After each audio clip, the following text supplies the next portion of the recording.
আল্লাযী আখরাজাকুম মিন বুতুনি উম্মাহাতিকুম লা তা'লামুনা শাইআ। এমন অবস্থায় মায়ের পেট থেকে বের করে আনা হয়েছে যখন তোমার কোনো হুঁশ ছিল না, জ্ঞান ছিল না। জোরে বলেন সুবহানাল্লাহ। কি খাবে?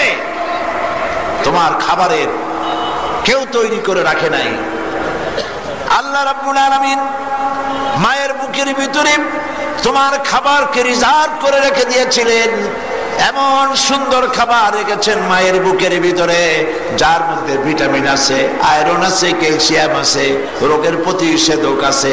সব আল্লাহ মায়ের বুকের মধ্যে দুধের ব্যবস্থা করে তোমাকে বাঁচাবার ব্যবস্থা করেছে। যেই মা এমন কষ্ট করে গর্ভধারণ করেছেন, আবার ডেলিভারিতেও কষ্ট করেছেন, বুকের দুধ খাওয়ায়া মানুষ করেছেন, ওই মায়ের ব্যাপারে আল্লাহ পাক বলে দিয়েছেন, বান্দারে ওই মা বাপের কথাও যেন ভুলে যেও না। আমার জিকিরে পরে, ইবাদত পরে মায়ের মা বাপের শুকরিয়া আদায় করো, তাদের জন্য আমার কাছে দোয়া করো। রব্বিরহামহুমা কামা রাব্বায়ানি সাগীরা। পড়েন সবাই জোরে সোরে, রব্বিরহামহুমা কামা রাব্বায়ানি সাগীরা। আল্লাহ রাব্বুল আলামিন শিখাই দিলেন, বান্দারে তোমার মা বাপের জন্য আমার কাছে দোয়া করো। আয় আমার রব, আয় আমার আল্লাহ তাআলা, আমার মা বাপ যেমন আমাকে স্নেহের কোলে ছোটবেলায় লালন পালন করেছে, এইভাবে করে আমার মা বাপকে তোমার রহমতের কোলে লালন পালন করো। শুধু সৃষ্টি করেন নাই, প্রতিপালন করেছেন। পৃথিবীতে আসার পর শুধুমাত্র আপনার শরীরের দিকে আপনি তাকান, আল্লাহ পাক কিভাবে আপনাকে তৈরি করেছেন। আপনার ব্রেন, আপনার চোখ, আপনার কান, আপনার হার্ট, আপনার চলশক্তি, সবকিছুই আল্লাহ পাকের বিশাল অবদান। চিন্তা করুন, গবেষণা করুন, আল্লাহর শকরার্থে মাথা নত হয়ে আসবে। মানুষের শরীরে রক্ত চলাচলের জন্য আল্লাহ পাক যতগুলি তিনি রগ রেশা তৈরি করেছেন, এ সমস্ত রগগুলি যদি একত্রিত করা হয় 3 একর জমিন লাগবে সাজায় রাখতে। সুবহানাল্লাহ বলবেন না? আপনি আমি আমরা যা খাচ্ছি কার্বোহাইড্রেট, এই খাবারগুলি রক্ত হচ্ছে। এই রক্ত মাথা থেকে শুরু করে পা পর্যন্ত পৌঁছে দেওয়ার জন্য আল্লাহ পাক রগ রেশা তৈরি করেছেন। আর একটা পাম্প মেশিন তৈরি করেছেন, যেটাকে জেনারেটর বলা হয়। সেই পাম্প মেশিন, সেই জেনারেটরের নাম কি বলতে পারেন? সেটার নাম হলো হার্ট। হার্ট এটা সম্প্রসারণ এবং সংকোচন হচ্ছে প্রতি মুহূর্তে। সংকোচন সম্প্রসারণের মধ্য দিয়ে এই রক্ত মাথা থেকে পা পর্যন্ত পৌঁছায় দিচ্ছে।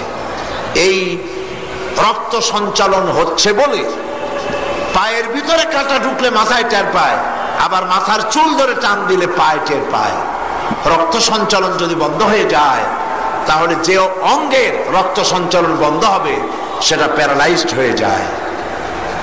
এখন এই হার্টের ভিতরে যে সমস্ত রগ আছে, এই রগের কোন একটি রগ যদি বন্ধ হয়ে যায়, রক্ত সঞ্চালনে যদি বন্ধ হয়ে যায়, ব্লক হয়ে যায়, তাহলে কি হবে? এজন্য ডাক্তার অপারেশন করে আরেকটা রগ লাগাই দেবে। সেই রগ পাবে কোথায়? আল্লাহ রাব্বুল আলামিনের এসব সৃষ্টি নৈপুণ্যতার চিন্তা করলে শুধুই সেজদা দিতেই হবে। আল্লাহ রাব্বুল আলামিন মানুষের শরীরকে এত সুন্দর করে বানিয়েছেন, হার্টের কোন রগ যদি এভাবে বন্ধ হয়ে যায়, তাহলে স্পেয়ার পার্টস হিসেবে আল্লাহ রাব্বুল আলামিন তার রানের মধ্যে, তার পায়ের মধ্যে, তার হাতের ভিতরে আলাদা কিছু রগ রেখে দিয়েছেন, যেগুলি ডাক্তার অপারেশন করে হার্টের ভিতরে লাগায় দিয়া রক্তের সঞ্চালন আবার চালু করে দেয়। কিডনি লাগে মাত্র একটা, মানুষের জন্য কিডনি লাগে মাত্র একটা। এই একটা কিডনি হলেই যথেষ্ট। সেখানে আল্লাহ পাক মানুষকে কয়টা কিডনি দান করেছে?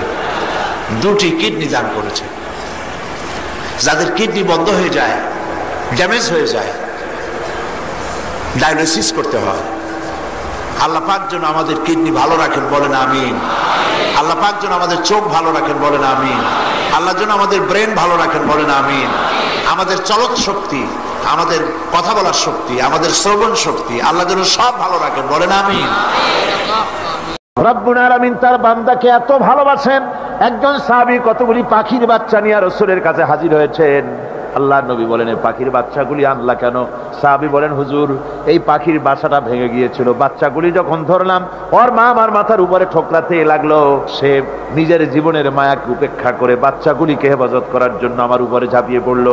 আমি নিয়ে এসেছি এখানে, এই দেখুন ঘরের মধ্যে ঢুকেছে, এখানেও এই পাখিটা এসেছে। আমি রাসূলকে দেখাতে এলাম প্রাণী জগতে মায়ের সন্তানের প্রতি কত মায়া, সেটা দেখাতে এলাম। আল্লাহর নবী বলেন, ও সাহাবী, প্রাণী জগতে সন্তানের প্রতি মায়ের কতটুকু মহব্বত তুমি তাই আমাকে দেখাতে এসেছো।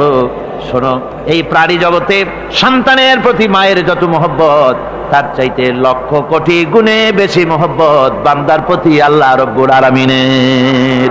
মহব্বতকে, করুণাকে, রহমতকে, ভালোবাসাকে 100 ভাগ করা হয়েছে। 100 ভাগ করে 99 ভাগ আল্লাহ নিজের কাছে রেখেছেন, আর একটা ভাগ তামাম পৃথিবীর প্রাণী জগতে আল্লাহ ছড়াই দিয়েছেন। একটা ভাগ দিয়েছেন সারা দুনিয়ায় প্রাণী জগৎ। সেই একটা ভাগে এই শত সহস্র কোটি প্রাণীর মধ্যে যেটুকুন আমরা পাইছি, এতটুকুন মহব্বতে সন্তানের জন্য কলিজায়, সন্তানের কোনো অকল্যাণ হলে কলিজায় পানি থাকে না, সন্তানের কোনো অসুবিধা হলে বা মা বাপের কষ্ট হলে বা কারো কোনো কষ্ট হলে আমরা এই ধরনের আমাদের অবস্থা সৃষ্টি হয়ে যায়।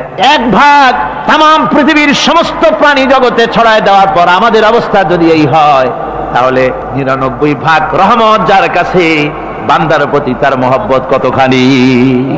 আমার বন্ধুগণ, রাসূল পাক সাল্লাল্লাহু আলাইহি ওয়াসাল্লাম বলেছেন, ও সাহাবীরা, একজন লোক উটের পৃষ্ঠে যাচ্ছিল কোথাও, উটের পৃষ্ঠে তার খাবার আছে, পানিও আছে, যেতে যেতে মরুদ্যানের মধ্যে সে বিশ্রাম করলো। ঘুমের থেকে জেগে দেখে উট নাই, খাবার নাই, পানিও নাই। বড় লোকটা কেমন পেরেশান হয়। সাহাবীরা বলেন, হুজুর, উট হচ্ছে মরুভূমির জাহাজ, উট হারায় গেছে, টাকা পয়সা যা ছিল, খাদ্য খাবার ছিল, সব চলে গেছে, এর থেকে পেরেশানি তো আর কিছুই হয় না। হুজুর বলেন, লোকটা খানিকক্ষণ চিন্তা ভাবনা করতে করতে কিছুক্ষণ পর দেখলো উট ফিরে এসেছে, সমস্ত টাকা তার ওই খাদ্য আর পানিও নিয়ে হাজির হয়ে গেছে। বলো কেমন খুশি হয়? হুজুর, হযরত সাহাবীরা বলেন, হুজুর, এর থেকে খুশি আর কি হতে পারে? লোকটার দিল তো ভরে যাবে। আল্লাহর নবী বলেন, ওগো সাহাবীরা, কোন বান্দা যদি আল্লাহ থেকে নাফরমান হয়ে যায়, নামাজ ছেড়ে দেয়, জিনা ব্যভিচার বদমাশি নাফরমানিতে যদি যখন লিপ্ত হয়ে যায়, উঠারা ব্যক্তি উট পাওয়ার জন্য যেমন পেরেশানি বোধ করে, আল্লাহ রাব্বুল আলামিন তার ওই নাফরমান বান্দার জন্য, আল্লাহ রাব্বুল আলামিন ফিরে আসার জন্য আল্লাহ রাব্বুল আলামিন চান। বান্দা যখন, নাফরমান বান্দা নিজের গুনাহ বুঝতে পেরে যখন সেজদায় পড়ে গিয়া কান্দে, রব্বুল আলামিন আমার গুনাহ মাফ করে দাও, এইভাবে যখন কাঁদতে থাকে, রব্বুল আলামিন, আল্লাহর হাবিব বলেন, উঠারা ব্যক্তি উঠ ফেলে পড়ে, ওই ব্যক্তি যত খুশি হন, কোন নাফরমান বান্দা যখন সেজদায় পড়ে যায়, আল্লাহ রাব্বুল আলামিন এর চাইতে লক্ষ কোটি গুণে বেশি খুশি হয়ে যান। আল্লাহ পাক হচ্ছেন রহমান রহিম, গাফুরুর রহিম। পৃথিবীতে এমন কে আছে আপনি আমাকে বলেন? এমন কে আছে অপরাধ করবে না আর সে বলবে আয় তোরে মাফ করে দেই? বলেন, এরকম আছে নাকি? কেউ বলেন আছে? এমনকি বাপ মা ছেলে অন্যায় করেছে, বাপ মার দিল চায় ছেলেটা যদি মাপ চাইতো, বড্ড ভালো হতো, ওর সাথে প্রাণ ভরে কথা বলতাম, বুকের সাথে জড়িয়ে নিতাম, কিন্তু মুখ খুলে বলে না যে অপরাধ করেছিস, মাপ চাইয়ে যা, এরকম বলে। মাও বলে না, বাপেও বলে না, কিন্তু একমাত্র মহান সত্য রব্বুল আলামিন, বান্দা যখন গুনাহ করে আল্লাহ ডাকে, বান্দারে গুনাহ করেছিস ফিরে আয়, আমি তোরে মাফ করে দেব। গুনাহ করেছিস ফিরে আয়, জিনা করেছিস ফিরে আয়, মদ খেয়েছিস ফিরে আয়, মানুষ হত্যা করেছিস ফিরে আয়, কুফরি করেছিস ফিরে আয়, আগুন পূজা করেছিস ফিরে আয়, মাটি পূজা করেছিস, সূর্য পূজা করেছিস, যা করেছিস না কেন ফিরে আয়, আমাকে ডাক দে, আমি তোর জিন্দেগির গুনাহ আমি আল্লাহ মাফ করে দেব। এই জন্য আল্লাহ রাব্বুল আলামিনকে যখন কোন বান্দা একবার ডাকে, দিল থেকে, কলিজা থেকে একটা ডাক যদি দেয়, আল্লাহ 1000 ডাকের তুলনায় একটা ডাক আল্লাহ কলিজা থেকে ডাক। এই ডাকটা কোথা থেকে? কলিজা থেকে। দিল সে জুবাত নিকলতি है, असर रखती है पर नहीं मगर ताकते परवास रखती है। অন্তর থেকে যে কথা বেরোয় তা প্রভাব বিস্তার করে। কলিজা থেকে যদি কেউ ডাক দেয় আল্লাহ, কলিজার একটা ডাক আলাদা না? বলেন আলাদা কিনা? কলিজা থেকে ডাক বলেন না সবাই আল্লাহ। কলিজা থেকে একটা ডাক যদি কেউ ভাবে আল্লাহকে ডাক দেয় আল্লাহ, আল্লাহ রাব্বুল আলামিন বান্দা যখন একবার ডাক দেয় আল্লাহ তখন 70 বার লাব্বাইক বলেন, 70 বার সাড়া দিয়া বলে বান্দা কি চাও, আমি তোর কাছে হাজির। কি চাস বল আমাকে, আমি মাফ করে দেব। সুতরাং আল্লাহ রাব্বুল আলামিন বলছেন আমার কাছে ক্ষমা চাও, মাফ চাও, আমার কাছে মাফ চাও, যত মাফ চাইবে আমি মাফ করে দেব। পৃথিবীতে এমন কেউ নাই যার কাছে বেশি চাইলে তিনি খুশি হবেন। আল্লাহ রাব্বুল আলামিন এমন এক সত্তা যার কাছে যত বেশি চাওয়া যাবে তিনি তত বেশি খুশি হবেন। হর হমেশা দেনে কো वो तैयार है जो न मांगे उससे वो बेजार है। যত বেশি চাওয়া যায় আল্লাহর কাছে আল্লাহ তত খুশি হন, আর যে ব্যক্তি চায় না আল্লাহর কাছে আল্লাহ তার উপরে বেজার হয়ে যান। ওয়ামান তাবা ওয়া আমিলা সালিহান ফাইন্নাহু ইয়াতুবু ইলাল্লাহি মাতাবা। আর যারা তওবা করে নেক আমল করে তার আল্লাহর দিকে ফিরে আসে, যেমনটি তার আশা উচিত তেমন ভাবে সে আল্লাহর কাছে ফিরে আসে, তার মানে হলো তওবা মাফ, তওবা কবুল করার জন্য, গুনাহ মাফ করার জন্য পৃথিবীতে কেউ নাই। আছে কেউ? গুনাহ কি কেউ মাফ করতে পারে? দুনিয়ায় কেউ পারে? আকাশে কেউ পারে? আল্লাহ ছাড়া কেউ গুনাহ মাফ করতে পারে? যদি মানুষ তওবা করে রব্বুল আলামিন বলেন সে এমন ভাবে তওবা করে আল্লাহর কাছে ফিরে এসেছে যেখানেই তার আসা উচিত, এই জায়গা ছাড়া আর তার কোনো যাওয়ার জায়গা নাই। সুতরাং সে জায়গা মতো এসেছে, অনুতপ্ত এবং অনুশোচনা করেছে। আল্লাহ পাক এ ধরনের অনুতপ্তকারী অনুশোচনাকারীকে রব্বুল আলামিন ক্ষমা করে দিয়ে থাকেন। ওয়াল্লাযীনা লা ইয়াশহাদুনা আয-যুর ওয়া ইযা মাররু বিল-লাগবি মাররু কিরামা। আর যারা মিথ্যার সাক্ষ্য হয় না, রহমানের বান্দা তারা যারা মিথ্যার সাক্ষ্য হয় না, এটা হচ্ছে ষষ্ঠ বৈশিষ্ট্য। আর তারা কোনো অনর্থক, কোনো নিরর্থক কোনো কাজ যদি দেখে, ঘটনা দেখে, সেখান থেকে তারা শরীফ মানুষের মতো, একেবারে নিতান্ত ভদ্র মানুষের মতো সেখান থেকে কেটে পড়ে। গান বাজনা হচ্ছে, নাটক হচ্ছে, অশ্লীলতা হচ্ছে, গালাগালি হচ্ছে, অনর্থক কোনো কাজ হচ্ছে, নিরর্থক কোনো অনুষ্ঠান কিছু একটা হচ্ছে, ওখান থেকে একটা ভদ্রলোকের মতো, যেমন কোনো দুর্গন্ধময় জায়গা থেকে মানুষ যখন যায় নাকে রুমাল দিয়ে আস্তে করে সেখান থেকে পাশ কেটে চলে যায়, ঠিক কিনা? ঠিক ওইভাবে করে আল্লাহ পাক বলছেন আমার মুমিন বান্দারা এই ধরনের কোনো অনর্থক নিরর্থক যে কাজের মধ্যে কোনো পরকাল নাই, আল্লাহ নাই, দুনিয়ার মানুষের স্বার্থ নাই, দেশের স্বার্থ নাই, রাষ্ট্রের স্বার্থ নাই, জনগণের স্বার্থ নাই, এই ধরনের সমস্ত গাল গপ্প নাটক উপহাস, এই ধরনের মজা, এই ধরনের অনুষ্ঠান যখন দেখে আমার মুমিন বান্দারা সেখানে দাঁড়ায় না। ময়লার কাছ থেকে নাকে রুমাল দিয়ে মানুষ যেমন চলে যায়, এই লোকটিও তখন অত্যন্ত ভদ্রের মতো আস্তে করে পাশ কেটে বেরিয়ে যায়। ওয়াল্লাযীনা ইযা যুক্কিরু বিআয়াতি রাব্বিহিম লাম ইয়াখিরু আলাইহা সাম্মান ওয়া উমিয়ানা। আর আমার বান্দাদের 7 নম্বরের রহমানের বান্দা, খাঁটি বান্দা যারা, তাদের 7 নম্বরের বৈশিষ্ট্য হচ্ছে এই যে ওই সমস্ত বান্দারা তাদের কাছে যখন আমার আয়াতকে শোনানো হয়, আমার কোরআন তেলাওয়াত করে আমার আয়াত পড়ে যখন নসিহত শোনানো হয়, তখন তারা বোবার মতো বধিরের মতো বসে থাকে না। তাহলে বুঝতে পেরেছেন? রহমানের খাঁটি বান্দা যারা, তাদের কাছে কোরআনের কথা ওয়াজ করে যখন শোনানো হয়, আল্লাহর কালাম যখন শোনানো হয়, আয়াত পড়ে পড়ে যখন নসিহত শোনানো হয়, লাম ইয়াখিরু আলাইহা সুম্মা ওয়া উমিয়ানা, তখন ওই ব্যক্তি অন্ধ এবং বধিরের মতো চুপ করে বসে থাকে না, বরং আমল করা শুরু করে দেয়। জোরে বলেন সুবহানাল্লাহ। যখন সে জানলো যে এগুলি হলো আল্লাহর বিরোধী কাজ, এগুলি আল্লাহর কাজ, আল্লাহ রাসূলের কাজ, তখন তা পালন করা শুরু করে দেয়। এই 5 দিন ধরে কোরআনের যে কথাগুলি হলো, এই কথাগুলি শোনার পর আপনারা কি বসে থাকবেন? বসে থাকবেন? যারা বসে থাকবে এইগুলি শোনার পরে আল্লাহ তাদেরকে বলেছেন এরা হলো অন্ধ, এরা হলো বধির, এরা হলো বোবা। আমরা আল্লাহর এই যে কথা, আমরা কি অন্ধ আর বধির আর বোবা হবো নাকি? আমরা হবো না? আমরা অন্ধ নয়, বধির নয়, বোবা নই, বরং আল্লাহ যা বলেছেন, যা শুনলাম সামি'না ওয়া আতা'না, এই 5 দিন ধরে যা শুনলাম আল্লাহর কথা, কার কথা শুনলাম? আর সমস্ত কথা আমরা আমল করবো। জোরে কোন আমিন। আল্লাহ যেন কবুল করেন। জোরে কোন আমিন। আমল করা কি? বসে না থাকা কি? বসে না থাকা হচ্ছে যা শুনলাম আল্লাহর যা ফরজ, যা হুকুম তা মানবো। আল্লাহ যা নিষেধ করেছেন তার থেকে ফিরে থাকবো, এটাই হলো কাজ। এরপরে রব্বুল আলামিন বলেন والذين يقولون ربنا هب لنا من أزواجنا وذرياتنا قرة أعين واجعلنا للمتقين إماما। রহমানের বান্দা অষ্টম নম্বর এবং শেষ নাম্বার হচ্ছে এটা বৈশিষ্ট্য এই যে তারা রহমানের যারা খাঁটি বান্দা, আল্লাহর যারা খাঁটি বান্দা, তারা রব্বুল আলামিনের কাছে মুনাজাত করে, আমার রব, আয় আমার আল্লাহ, হাবলানা মিন আজওয়াজিনা ওয়া যুররিয়াতিনা,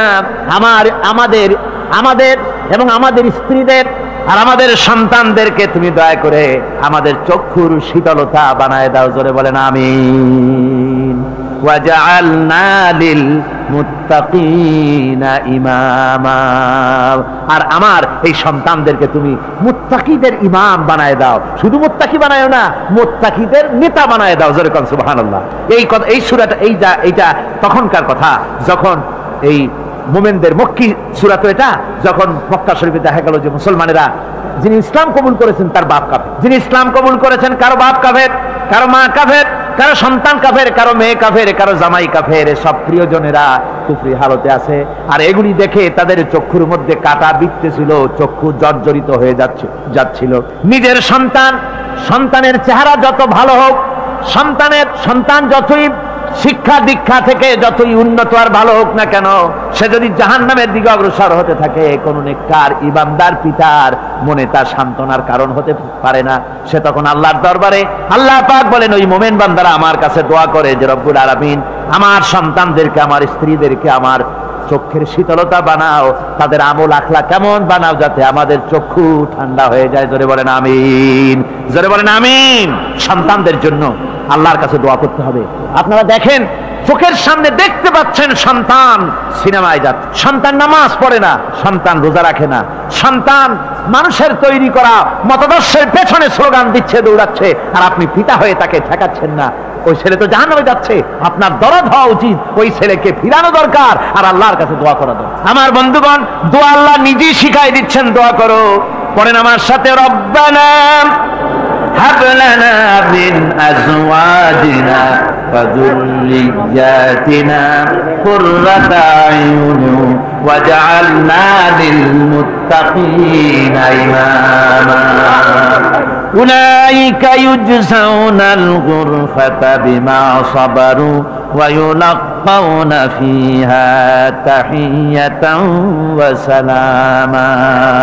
আল্লাহ পাক বলেন এই সব লোকদের জন্য তারা যে সবর করেছিল, সেই সবরের কারণে আমি তাদের উত্তম জাযা দান করব। আর তাদের জন্য ফেরেশতারা চতুর্দিক থেকে ফেরেশতারা তাদের জন্য সম্বোধন করবে, তাদেরকে সম্বর্ধনা দিবে, ফেরেশতারা তাদের সম্বর্ধনা দিবে।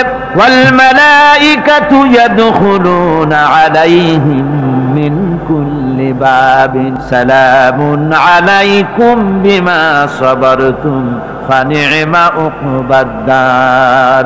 চতুর্দিক থেকে ফেরেশতারা আসতে থাকবে আর তারা সালাম দিতে থাকবে, তাদেরকে সম্বর্ধনা দেবে বেহেশতীদেরকে, আর বলবে তোমাদের জন্য এই পরকালের এই ঘরটাই, জায়গাটা কতই না উত্তম করে আল্লাহ তৈরি করে রেখেছেন। বলেন সুবহানাল্লাহ।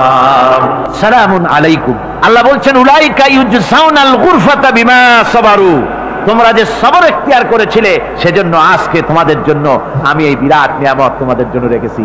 দিনকে চালু করতে গেলে, ইসলামী আন্দোলন করতে গেলে বিপদ আসে, আর সেই বিপদে সবর এখতিয়ার করতে হয়। কত ভয় আসে, লোভ আসে, কত কিছু আসে, এগুলিকে উপেক্ষা করে যারা ইসলামী আন্দোলনের জন্য নফসের খাহেশকে, আরামকে হারাম করে দিয়ে আন্দোলনে যারা ঝাঁপিয়ে পড়তে পারে, তাদের জন্য আল্লাহ পাক এই সমস্ত নিয়ামত রেখে দিয়েছেন। কুল মা ইয়াবাউ বিকুম রাব্বি লাউলা দুআউকুম ফাকাদ কাযযাবতুম ফাসাউফা ইয়াকুনু লিজামা। ও নবী, আপনি এদেরকে বলেন, আপনি এই লোকগুলিকে বলেন যে তোমাদের ব্যাপারে আল্লাহর কি প্রয়োজন পড়েছে যদি তোমরা আল্লাহকে নাই ডাকো, আল্লাহর কাছে যদি দোয়া না করো, যদি হাত না পাতো, আল্লাহ কি যদি না ডাকো, তাহলে তোমাদের এই আল্লাহর দরকার নেই। ফাকাদ কাযযাবতুম, তোমরা তো অস্বীকার করে চলছো। ফাসাউফা ইয়াকুনু লিজামা, খুব তাড়াতাড়ি করে তোমরা বুঝতে পারবে, এমন অবস্থা, এমন আযাব আসবে যে তখন তোমাদের প্রাণ বাঁচানোই দায় হয়ে পড়বে। আমার বন্ধুগণ, একটা মানুষের সাথে মানুষও সৃষ্টি আর পাথরও সৃষ্টি, পাথরও একটা মাখলুক, মানুষও মাখলুক। পাথরের সাথে মানুষের পার্থক্য কোথায়? পাথর আল্লাহর দরবারে হাত তুলতে পারে না, আল্লাহকে ডাকতে পারে না, মোনাজাত করতে পারে না। মানুষ ডাকতে পারে, হাত তুলতে পারে, তার হাত দেওয়া আছে। মানুষ হয়ে যদি আল্লাহর দরবারে হাত তুলতে না পারলেন, চোখের পানি যদি না ফেলতে পারলেন, আল্লাহ পাক বলছেন, ও নবী বলে দেন, আপনি বলুন তোমাদের দিয়ে কি প্রয়োজন আল্লাহর? লাউলা দুআউকুম, তোমরা যদি সেই আল্লাহকে যদি না ডাকো, যদি তার কাছে হাত না তোলো, তাহলে তোমাদের দিয়ে আল্লাহর দরকারটা কি? তোমাদেরকে রব্বুল আলামিন তৃণখণ্ডের মতো উড়িয়ে দিবেন, কোন মর্যাদা থাকবে না আল্লাহর কাছে। সুতরাং মর্যাদা পেতে হলে আল্লাহকে ডাকতে হবে, আল্লাহর কাছে চাইতে হবে। এভাবে করে আল্লাহ পাক তার বান্দাদেরকে নির্দেশ করছেন। আমার বন্ধুগণ, এই মোট 8টি বৈশিষ্ট্য ইসলামের আপনার মোমেন বান্দাদের জন্য, রহমানের খাঁটি বান্দাদের জন্য এই 8টি বৈশিষ্ট্য আল্লাহ পাক দান করেছেন। এই 8টি বৈশিষ্ট্য যেন আল্লাহ পাক আমাদের মধ্যে দান করে দেন। জোরে বলেন আমিন, আরো জোরে বলেন আমিন। 8টি বৈশিষ্ট্যের জন্য আল্লাহ পাক বেহেশত রেখেছেন। 8টি বেহেশত কয়টি? এই 8টি বেহেশতের দরওয়াজা আল্লাহ যেন আমাদের জন্য কিয়ামতে খুলে দেন। জোরে কোন আমিন। আমার ভাইরা, আল্লাহ রাব্বুল আলামিন এই কোরআন যে নাজিল করেছিলেন, এই কোরআন দিয়ে এই ধরনের নৈতিক গুণে গুণান্বিত একটা জনসমষ্টি তৈরি করেছিলেন আল্লাহর হাবিব জনাব মুহাম্মদ রাসূলুল্লাহ সাল্লাল্লাহু আলাইহি ওয়াসাল্লাম। আর সেই জনসমষ্টি দিয়ে রাসূল পাক সাল্লাল্লাহু আলাইহি ওয়াসাল্লাম একটি ইসলামী কল্যাণমূলক রাষ্ট্র তৈরি করেছিলেন। রাসূলুল্লাহ কি করেছিলেন? একটা রাষ্ট্র। এই যা বললাম, এই 5 দিন ধরে যা বললাম, এই সব গুণাবলী দিয়ে, এই সব বৈশিষ্ট্য দিয়ে রাসূলুল্লাহ একটা জনগোষ্ঠী তৈরি করেছিলেন। সেই জনগোষ্ঠী নিয়ে মক্কি জিন্দেগি থেকে রাসূলুল্লাহ মদিনায় আসলেন। আর মদিনায় এসে রাসূলুল্লাহ এখন রাষ্ট্রপ্রধান হয়ে গেলেন। কি হয়ে গেলেন? রাষ্ট্রপ্রধান, প্রেসিডেন্ট হয়ে গেলেন। রাসূলুল্লাহ আজকে প্রেসিডেন্ট, রাষ্ট্র হলো। আর কোরআন দিলেন সংবিধান হিসাবে, শাসনতন্ত্র হিসাবে। আল্লাহর নবী বললেন, আজকে আমি দেশবাসীকে এমন একটা কনস্টিটিউশন, এমন একটি সংবিধান দেশবাসীকে আমি দিলাম, যেই সংবিধানের বদৌলতে সমাজে আর চুরি থাকবে না, ডাকাতি থাকবে না, জেনা থাকবে না, ব্যভিচার থাকবে না। এর বদৌলতে মানুষ এখন দরজা খুলে ঘুমাতে পারবে, আর কোনো অশান্তি থাকবে না, চুরি হবে না, ডাকাতি হবে না, নারী ধর্ষণ হবে না, হত্যা হবে না, আরামের জমিন হয়ে যাবে, আর মানুষ শান্তিতে বসবাস করতে পারবে। হুজুর বললেন, খায়রুল কুরুনি কারনি, সর্বশ্রেষ্ঠ যুগ হচ্ছে আমার যুগ। আমার বন্ধুগণ, কোরআনের সমাজই ছিল পৃথিবীর সর্বশ্রেষ্ঠ সমাজ। সেই সমাজ ব্যবস্থাকে আমরা ভুলে গিয়েছি। আজকে সমাজতন্ত্র ব্যর্থ হলো কেন? কমিউনিজম ব্যর্থ হলো কেন? ব্যর্থ হওয়ার একমাত্র কারণ হলো তারা মানুষকে খেতে দিতে পারে নাই, পড়তে দিতে পারে নাই। পুঁজিবাদও ব্যর্থ, সমাজতন্ত্র ব্যর্থ। আসলে ওরা বলেছে আমরা সবাইকে সমান করে দেব, খাইতে দেব, পড়তে দেব, কাপড় দেব, চোপড় দেব, ওষুধ দেব, তোমাদের মৌলিক অধিকার, মৌলিক প্রয়োজন মিটাবো, এগুলি সব তারা বলেছে। কিন্তু মৌলিক প্রয়োজন মিটাতে পারে নাই। 70 বছর যেতে পারল না, বিদায় হয়ে গিয়েছে। মৌলিক প্রয়োজন মিটাতে পারে শুধুমাত্র কোরআন। কে মিটাতে পারে? জোরে বলেন, কে পারে? কোরআন পারে মানুষের মৌলিক প্রয়োজন মিটাতে। তাই এই কোরআনে কারীমকে আল্লাহ রাব্বুল আলামিন অবতীর্ণ করলেন। আর কোরআন দিয়ে রাসূল পাক সাল্লাল্লাহু আলাইহি ওয়াসাল্লাম একটা সমাজ তৈরি করলেন, এমন সমাজ যেখানে রাষ্ট্রপ্রধানের পেট ফুলে উঠলো না খাইয়া, রাষ্ট্রপ্রধানের বিরাট বিল্ডিং উঠলো না, বিদেশে টাকা জমা হলো না। আজকে আমরা দেখি পৃথিবীতে কত জায়গায় রাষ্ট্রপ্রধান নিজের ছেলেবেলে নাই, হাওলাত করা ছেলে একটা, তাও যদি এত টাকা পয়সা বিদেশে জমা করে, তাহলে মানুষেরা মন্তব্য করে যদি নিজের ছেলে থাকতো তাহলে তো গোটা বাংলাদেশ বিদেশি ব্যাংকে জমা দিয়ে দিত। ইসলাম পৃথিবীতে এসেছে মানুষকে এমন এক শান্তির বিধান দিতে। রাষ্ট্রপ্রধান মুহাম্মদ রাসূলুল্লাহ সাল্লাল্লাহু আলাইহি ওয়াসাল্লাম, মানুষ খাবার পেয়েছে, দরজা খুলে ঘুমাবার সুযোগ পেয়েছে। আজ হযরত আবু হুরায়রা রাদিয়াল্লাহু তাআলা আনহু বলেন, আমি রাসূলুল্লাহর কাছে গেলাম, হুজুরকে গিয়ে সালাম করলাম। আল্লাহর নবী সালামের জবাব দিলেন, কিন্তু দেখতে পেলাম মুখ নড়ে, আওয়াজ বেরোলো না। কারণ কি? কাছে গিয়ে দেখি নবীজি ক্ষুধার যন্ত্রণায় কথা বলতেছেন, আওয়াজ বেরোতেছে না। এত ক্ষুধা লেগেছে আল্লাহর নবীর। 2-4 দিন চলে গেছে, খাবার নাই। রাসূলুল্লাহ সমস্ত গনিমতের মাল, যাকাত সদকার মালগুলি, খাদ্য দ্রব্যগুলি দুহাতে বিতরণ করেছেন। নিজের পেটে খাবার নাই, মানুষকে দিতেছেন। দিতে দিতে এশার নামাজ পড়ে নবীজি ঘরের মধ্যে প্রবেশ করে হযরত আয়েশা সিদ্দিকা রাদিয়াল্লাহু তাআলা আনহাকে ডেকে বলেন, আয়েশা রে, সারাদিন কষ্ট করেছি, দারুণ ক্ষুধা লেগেছে, তাড়াতাড়ি করে কিছু খাবার আমারে এনে দাও। হযরত আয়েশা হুজুরের ক্ষুধার্ত, শ্রান্ত ক্লান্ত চেহারার দিকে তাকাইয়া হযরত আয়েশা কেঁদে ফেলেছেন। হযরত মা আয়েশা কাঁদেন আর বলেন, ইয়া রাসূলুল্লাহ, আল্লাহর নামের কসম করে বলি, আমি আয়েশার ঘরে কোনো পানি ছাড়া কোনো খাবার নাই। এই ছিল রাসূলের আদর্শ। ঘুমাইতে চায়, হাতের শরীরের সমস্ত অঙ্গ প্রত্যঙ্গ ঘুমের কোলে নিবেদিত হয়ে যেতে চায়। ঘুম না আসলে হাত আর চলে না, মাথায় আর ভাবতে ইচ্ছা করে না, পাও আর চলতে চায় না, হার্টবিট বেড়ে যায়, আর ঘুমালে পরে সব শান্ত হয়ে যায়। সুবহানাল্লাহ কব না? আল্লাহ রাব্বুল আলামিন বলেন, এই নিদ্রা কি, এই ঘুমকে আমি তোমাদের জন্য শান্তির বাহন বানিয়ে দিয়েছি। আলাম ইয়ারাউ আন্না জাআলনাল লাইলা লিয়াসকুনু ফীহি ওয়ান নাহারা মুবসিরান ইন্না ফী যালিকা লাআয়াতিন লিকাওমি ইউমিনুন। তারা কি আল্লাহ পাকের এই কুদরতের কথা চিন্তা করে না, যে আমি রাতের আধার দিয়ে ধরনীর বুক ছেয়ে দেই, দিনের উজ্জ্বলতা, কোলাহল, গাড়ির আওয়াজ, ভ্যাঁ ভোঁ আওয়াজ হচ্ছে, কলকারখানার আওয়াজ হচ্ছে, সূর্যের বিরাট তাপ, ঘুম আসে না। সারাদিন কাজ করার পর শরীরের আরাম দেওয়ার জন্যে রাতের একটি কালো চাদর পৃথিবীর উপরে আমি বিছায় দেই।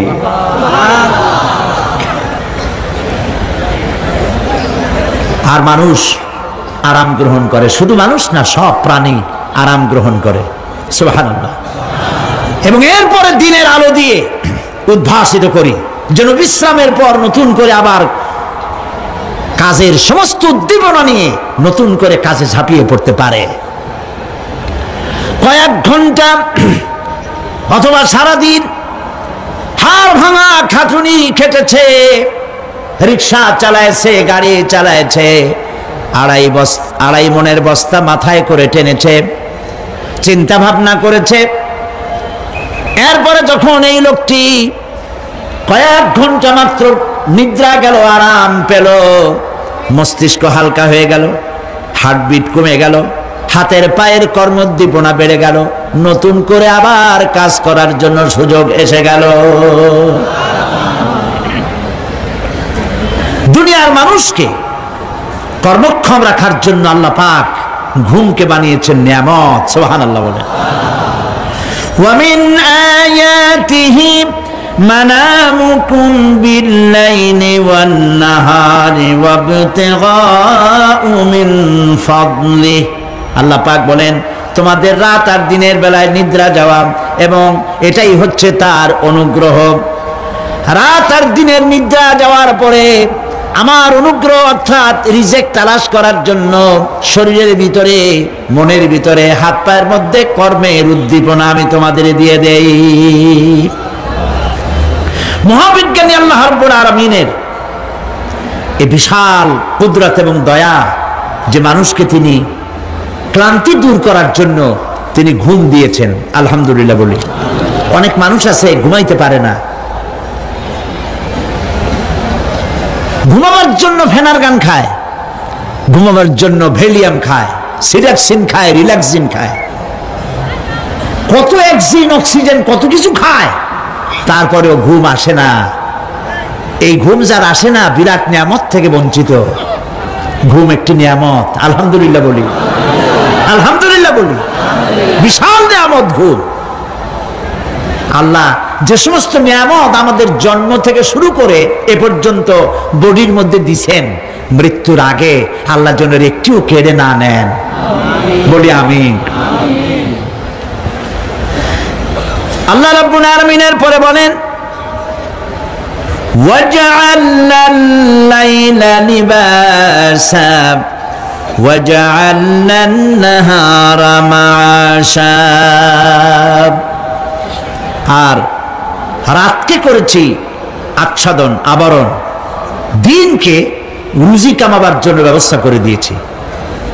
দিনের বেলা রুজি কামাবেন, দিনের বেলায় ঘুমায় থাকবেন না। বহুত মানুষ আছে সকালবেলায় ঘুম দিল, 12টা 1টা বাজে গেল। উর্দুতে ছোটবেলায় পড়েছিলাম, জিসনে সোয়া উসনে খোয়া, যে ঘুমাইলো সব সর্বনাশ করলো। অসময় ঘুমানো, অসময় ঘুমানো সর্বনাশ হয়ে যাবে সব। এই জন্য আল্লাহ পাক বলেছেন, দিনটারে বানাইছি রুজি কামাবার জন্য। রুজি কামাও, রুজি কামানো এটা একটা ইবাদত। রুজি কামানো কি? হালাল রুজি কামাবেন, ইবাদত। আপনি যে আপনার স্ত্রীকে একটা ব্লাউজ কিনে দেন, কাপড় চোপড়, প্রয়োজনীয় কসমেটিক্স কিনে দেন, আপনি যে বাজার ঘাট করেন, সব হালাল পয়সা যদি হয়, সাদকা দেওয়ার মতো সমান সওয়াব হবে। রুজি কামাইতে হবে, এটা আল্লাহ পাকের হুকুম, রুজি কামাও। ফাইদা কুদিয়াতিস সালাত ফান্তাশিরু ফিল আরদ ওয়াবতাগু মিন ফাদলিল্লাহ। সুবহানাল্লাহ বলেন। নামাজ যখন শেষ হয়ে গেল, ফাইদা কুদিয়াতিস সালাত, নামাজ যখন শেষ হয়ে গেল, ফান্তাশিরু ফিল আরদ, তখন জমিনে ছড়িয়ে পড়ো আর আমার অনুগ্রহ, রিস্ক অনুসন্ধান করো। সুবহানাল্লাহ। মসজিদে বসে বসে খালি তসবিহ টিপতে থাকো না, কাজের সময় কাজ করো। অফিস থেকে বলে আসছে জোহরের নামাজ পড়তে যাই, জোহরের নামাজ পড়িয়ে তারপর নফল পড়া শুরু করছে, এরপরে দোয়া দুরূদ পড়া শুরু করছে। 1 ঘন্টা অফিসের সময় নষ্ট করেছেন। ফরজ নামাজ, সুন্নত নামাজ পড়তে যতটুকু লাগবে, এর থেকে বেশি সময় নিলে বেতন হালাল হবে না। আপনি মিথ্যা কথা বলে, মিথ্যা ছুটি নিয়ে দিনের কাজ করতে পারেন না। আপনার রুজি হালাল হইতে হবে। আপনার নফল নামাজ পড়া দরকার, রাত পড়ে আছে, রাতের বেলা গিয়ে জনমের মতো নফল পড়েন, কে নিষেধ করবে? মনে থাকবে কথা? প্রিয় ভাই সব, হযরত ওমর ফারুক রাদিয়াল্লাহু তাআলা আনহু, তিনি একবার মসজিদ নববীর মধ্যে দেখলেন ফজরের সময়, জোহরের সময় তিনি দেখলেন, ফজরে যাদের দেখলাম এক জায়গায় বসা 5-7টা লোক, জোহরে তো তাদেরই দেখতেছি, আসরের সময় দেখলেন ওইখানে বসা, মাগরিবেও দেখলেন, এশায়ও দেখলেন। এশার নামাজের পর তিনি প্রশ্ন করলেন, তোমরা কারা? বলল যে আমরা হলাম দূরের থেকে আসছি, মসজিদে নববী শ্রেষ্ঠ মসজিদ, এখানে বসে বসে আল্লাহর জিকির আজগার করি। তো আল্লাহর জিকির আজগার করো, নামাজ পড়ো, খাও কি? কাজে কিছু লোক আছে, ওরা মেহেরবানি করে রান্না করে আনিয়া আমাদের খাওয়াইয়া যায়। হযরত ওমর ফারুক রাদিয়াল্লাহু তাআলা আনহু বললেন, তাহলে তো তোমার চাইতে, তোমরা যে কয়জন এখানে বসে ইবাদত করো, তোমাদের চাইতে ওই ব্যক্তি অনেক উত্তম যে নিজে রুজি কামাই করে তোমাদের খাওয়ায় যায়, তোমরা তো অলস। শুনে রাখো, নামাজের সময় ছাড়া আগামীকাল এই জায়গায় যদি বসা দেখি, ব্যাট মেরে বের করে দেবো মসজিদ নববী থেকে। ইসলাম কাজের প্রতি উদ্দীপনা দিয়েছে, ইসলাম কাজের ট্রেনিং দিয়েছে। সুবহানাল্লাহ বলে। কাজ করো আর খাও, বসে বসে বাপের বোঝা হইও না। আমাদের দেশে বহু পোলাপান আছে, বাপের হোটেলে খায় আর মসজিদে গিয়া ঘুমায়। খুব সহজ কাম। কেন এরকম করো বাবাজি? চাকরি পাই না। আচ্ছা চাকরি পাও না, চাকরি তো আমাদের দেশে এক সোনার হরিণ। অথর্ব মন্ত্রীর অথর্ব ভাগ্না চাকরি হয়ে যায়, কিন্তু ফার্স্ট ক্লাস ফার্স্ট হয়েছে এমএতে, চাকরি হয় না। এটা দেশের কপাল, এটা দেশের দুর্ভাগ্য। কিন্তু চাকরি পাও নাই বলে বাপের ঘাড়ের বোঝা হয়ে থাকবা। বউতে তোমার ঘুম দেখা বউ একা একা কানবে, আল্লাহ কোন উল্লুকের সাথে বিয়ে হইল আমার, সারাদিন ঘুমায়। প্রিয় ভাই সব, চাকরি পান নাই তো অসুবিধা কি? আপনি বাসের ড্রাইভার হন, আপনি সিনেমা দান বেছেন, আপনি জমিন চাষ করেন। জমিন চাষ করা লজ্জা। এই পৃথিবীর প্রথম মানুষ আদম আলাইহিস সালাম জমিন চাষ করেছেন। ইদ্রিস আলাইহিস সালাম দর্জিগিরি করেছেন। দাউদ আলাইহিস সালাম কর্মকার হয়ে লোহা দিয়ে অস্ত্র তৈরি করেছেন। নবী করিম সাল্লাল্লাহু আলাইহি সাল্লাম ব্যবসা করেছেন। কাজী বেকার যুবকদেরকে বলতে চাই, বাপ আর শ্বশুরের বোঝা হয়ে থাকার মতো লজ্জার জিনিস আর কিছুই নাই। বাপের কামাই খাওয়া, লেখাপড়া শেখার পর তোমার জন্য জায়েজ নাই। কাজ করো, কাজের অভাব নাই, হালাল কাজ করো, রুজিতে আল্লাহ বরকত দিয়ে দিবেন। আমার দেশের জমিন এত ভালো, বলার আগেই কোন সুবহানাল্লাহ।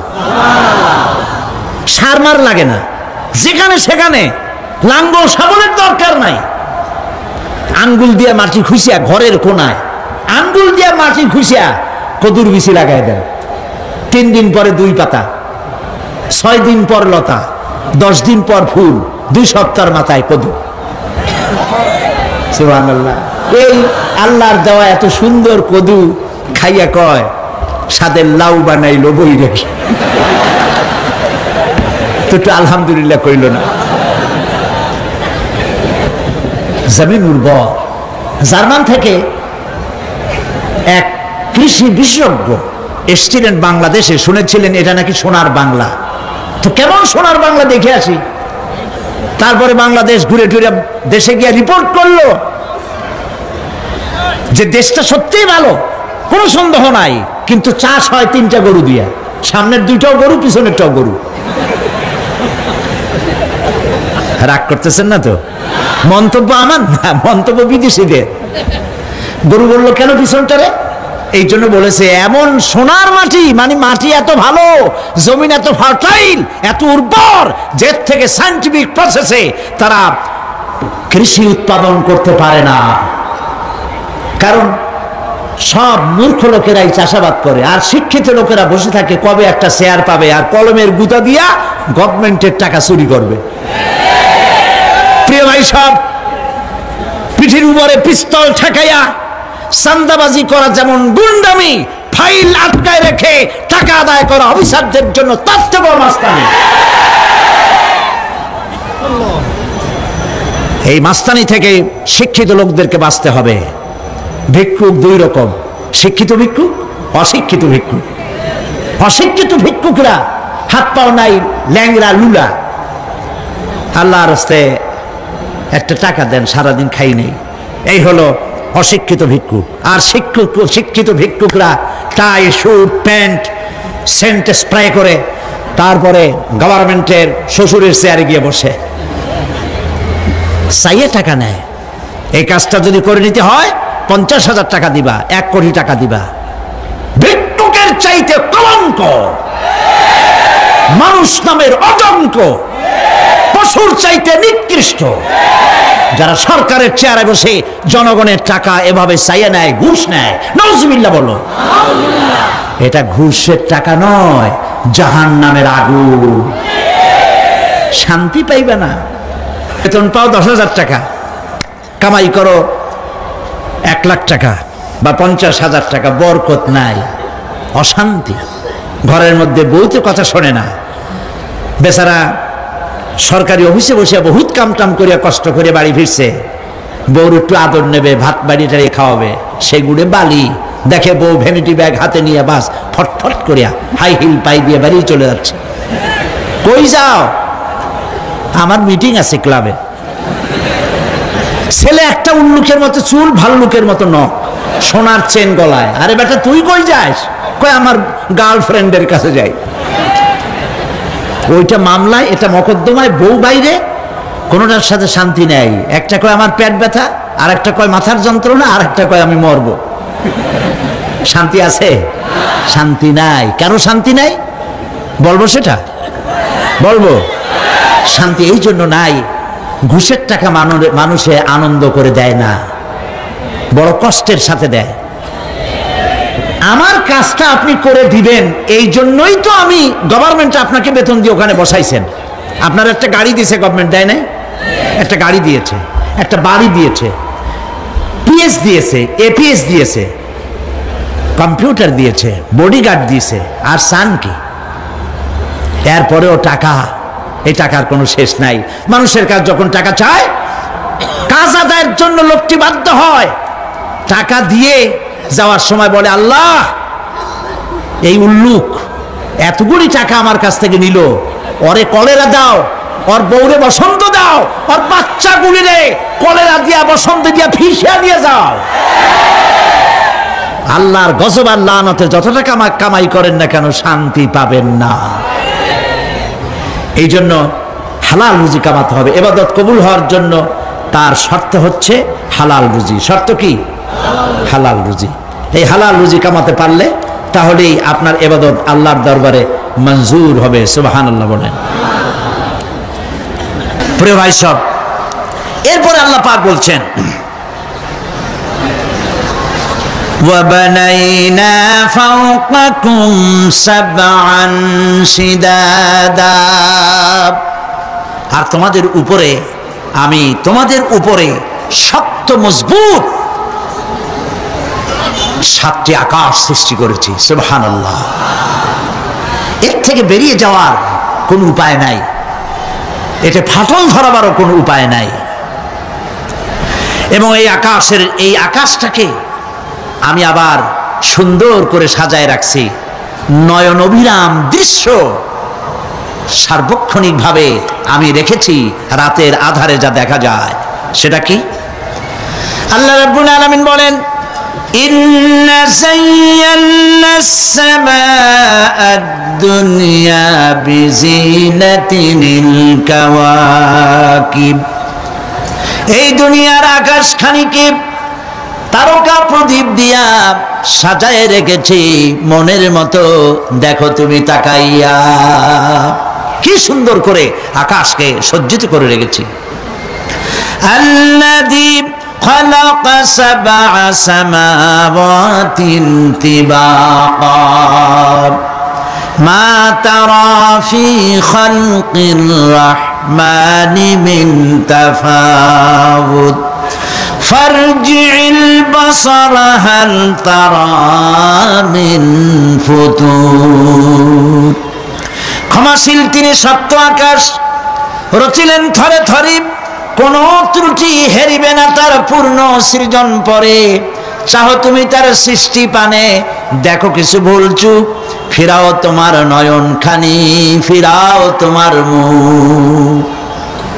আকাশটাকে সুন্দর করে সাজাইছি, তাকায় দেখো তো কোনো ভুল ত্রুটি আছে নাকি? সুবহানাল্লাহ। আল্লাহ পাক বলছেন, মা তারা ফি খালকির রহমান মিন তাফাউত, রহমানের সৃষ্টির ভিতরে কোনো ত্রুটি পাবে না। ফারজিল বাসারা হাল তারা মিন ফুতুর। আবার তাকাও, কে বলতেছেন? আবার তাকাও, ভালো করে তাকাও, দেখো কোন সৃষ্টির মধ্যে কোনো ত্রুটি আছে কি? জোরে বলেন নাই, জোরে বলেন নাই, বলেন আলহামদুলিল্লাহ, সুবহানাল্লাহ। এক দরবেশ, সে একবার এক বট গাছের তলায় বসিয়া এই আয়াত পড়তেছিলেন। এই আয়াত পড়ে তার মনে উঠলো, আল্লাহ পাক বলছেন হাল তারা মিন ফুতুর, দেখো কি কোনো ভুল চুক, আবার তাকাও। তো সে দেখে ভুল ত্রুটি তো ধরবার উপায় নাই। আল্লাহ তোমার সৃষ্টির মধ্যে কোনো ত্রুটি নাই, তবে একটা জিনিস আমার কাছে একটু বেকায়দা লাগে। সেটা কি? সে বলছে যে আল্লাহ, এই যে বট গাছ, বিশাল গাছ, যেমন গাছ ফলটা তো ওইরকম হয়নি। তাল গাছটা যেমন ফলটাও ওই রকম, নারকেল গাছটা যেমন ওই রকম, বেল গাছটা যেমন ফলটা ওই রকম, চালটাটা যেমন ফলটা ওই রকম, ঠিক না? কিন্তু এত বড় বট গাছ, ফল একেবারে একটু একটু। দরবেশ সাহেব শীত হয়ে শুয়ে শুয়ে এগুলি চিন্তা করতেছিলেন। হঠাৎ করে একটা বটের ফল, আধা পাকা ফল, অনেক উপর থেকে বৃন্তচ্যুত হয়েছে, দরবেশ সাহেবের নাকের ডগার উপরে টস করে পড়ছে। পড়ার সাথে সাথে নাক জ্বলিয়ে উঠছে। কান ধরে তওবা করে দরবেশ সাহেব সিজদায় পড়ে গেছেন, আল্লাহ কি বুড়িরা করলাম, আমার চিন্তা মতে যেমন গাছ তেমন ফল, তালের সাইজের যদি হইতো, যে পজিশনে আমার নাকের উপরে পড়ছে, নাক তো ভালো, মাথাও গুঁড়ো গুঁড়ো হয়ে যেত। সুবহানাল্লাহ, সুবহানাল্লাহ। আল্লাহ পাক বলছেন, সুম্মা রজি'ল বাসারা কাররাতাইন ইয়ানকালিব ইলাইকাল বাসারু খাসিআও ওয়া হুয়া হাসির। অক্ষমহীন দৃষ্টি তোমার সৃষ্টিতে পাবে ফাঁকি, ফিরাও তোমার নয়ন খানি, ফিরাও কাঙ্গালাখি।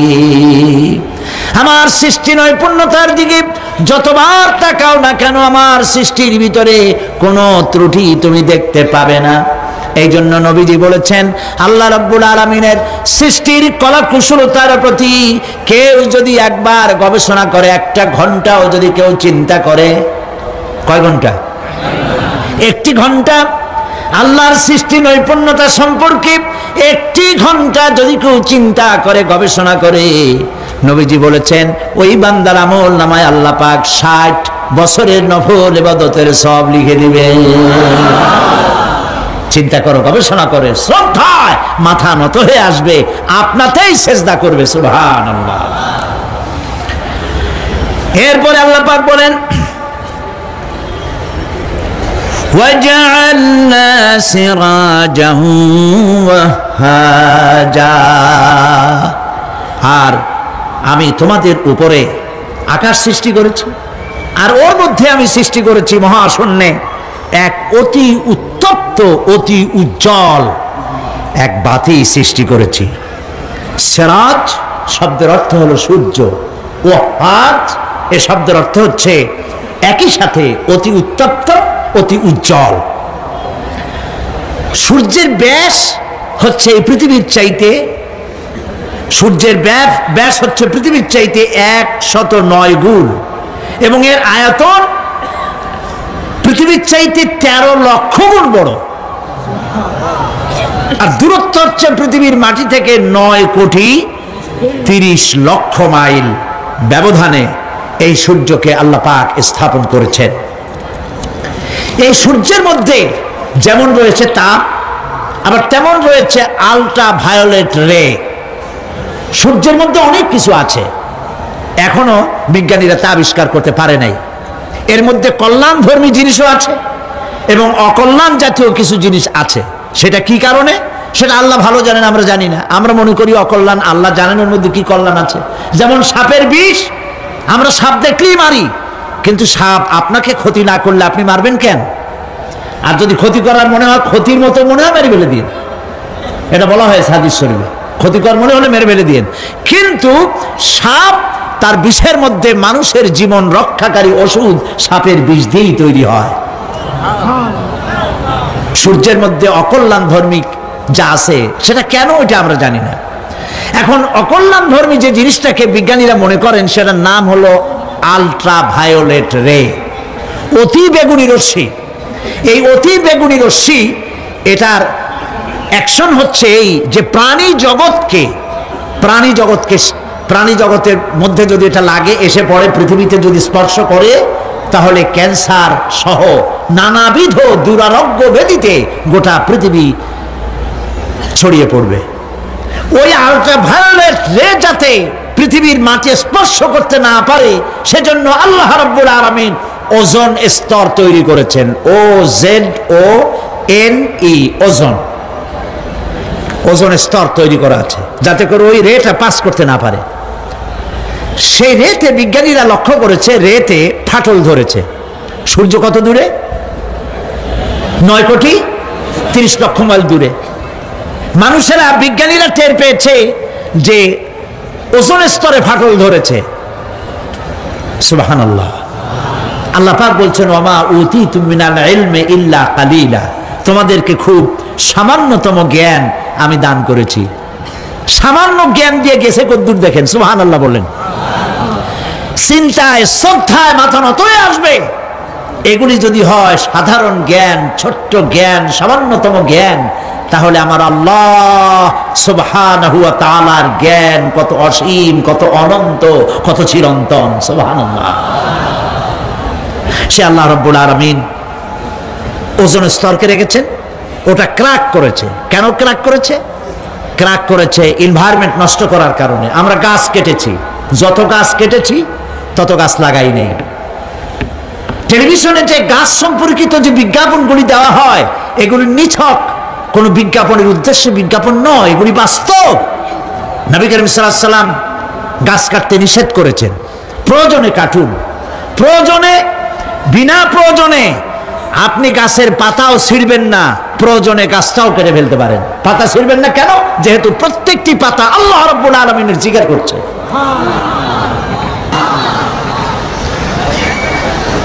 এই গাছগুলি কেটে কেটে প্রকৃতির ভারসাম্য আমরা নষ্ট করেছি। গাছ আমাদের বন্ধু। আমরা বাতাস থেকে অক্সিজেন গ্রহণ করি, অক্সিজেনকে কার্বন ডাই অক্সাইড করে ছেড়ে দেই। কার্বন ডাই অক্সাইড হচ্ছে প্রাণী জগতের জন্য বিষ।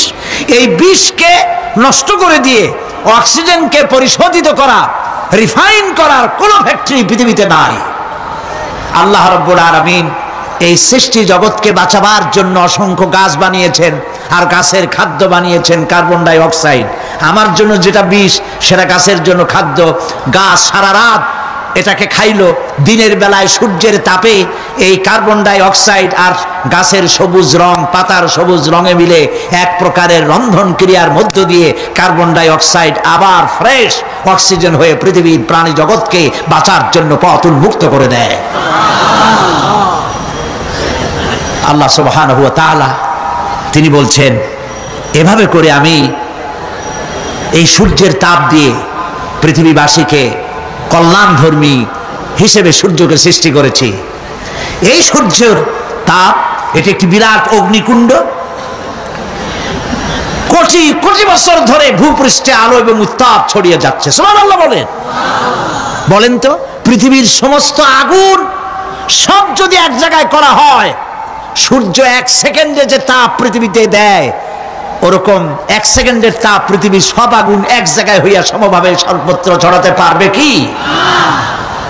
সুবহানাল্লাহ, কি কুদরত আল্লাহ পাকের। চৈত্র বৈশাখ মাসে আল্লাহ পাক সূর্যের তাপ, এত তাপ দেন মাথার ঘাম পায়ে পড়তে থাকে। লোকেরা বলে কাঁঠাল পাকা গরম, তাল পাকা গরম। চট্টগ্রামে বলে কিনা?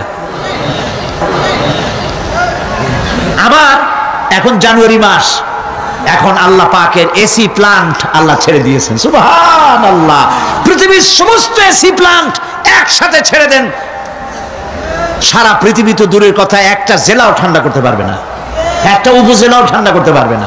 বড় জোর আপনার লোট্টা ফিশ, আপনার রূপচান্দা মাছ, ইলিশ মাছ, এগুলোর ঠান্ডা বানাই দিতে পারবে, কিন্তু একটা এলাকা ঠান্ডা বানাইতে পারবে না। বুদ্ধিজীবীদেরকে জিজ্ঞেস করি, মাথার চুল তো উঠাইছো, এই আল্লাহ পাকের কুদরত সম্পর্কে একটা সেকেন্ড চিন্তা করেছো কিনা?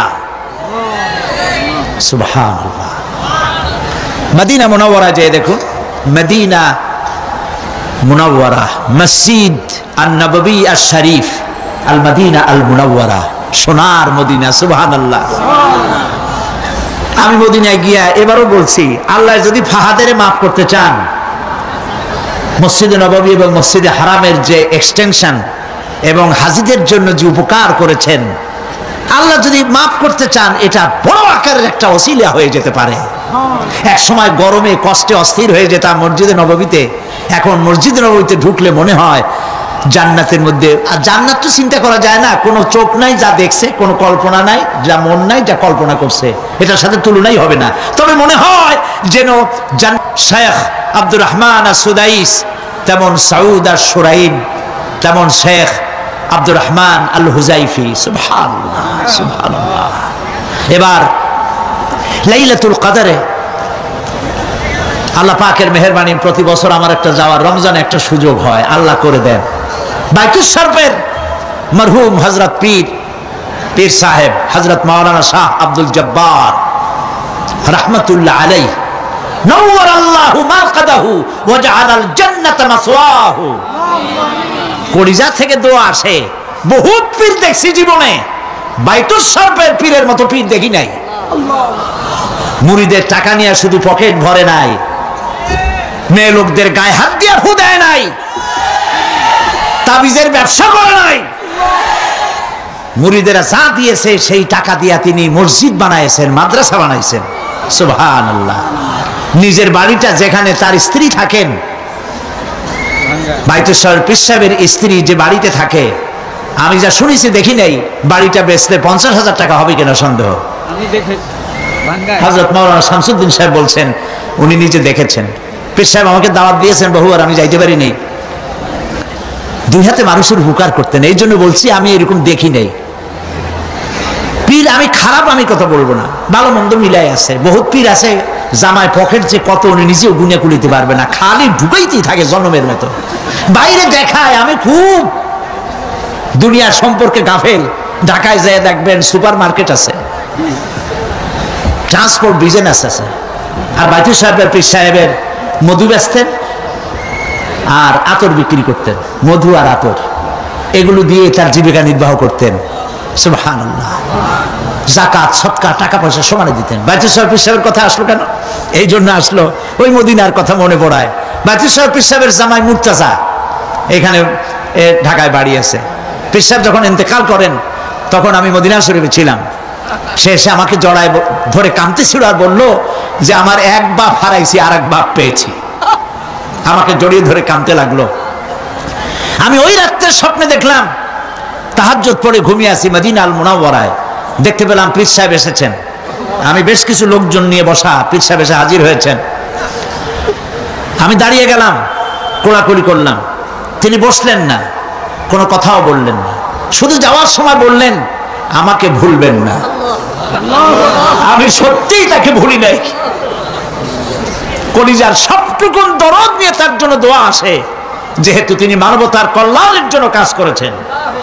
তার জামাই মুর্তজা আমাকে মদিনা শরীফে থাকা, যাতায়াত ইত্যাদির ব্যবস্থা করেছিল, সেই জন্য কথাগুলি এলো। আমি দোয়া করি তার জন্য আল্লাহ পাক তাকে হালাল রুজি কামাবার তৌফিক দান করুন এবং মদিনা শরীফে থাকার জন্য আল্লাহ পাক ন্যাশনালিটি দান করে দিন।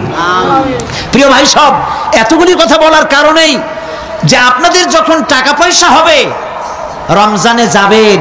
নবী করিম সাল্লাল্লাহু আলাইহি ওয়াসাল্লাম বলেছেন রমজান মুবারকে যে ব্যক্তি উমরা করলো সেজন্য আমার সাথে হজ আদায় করলো।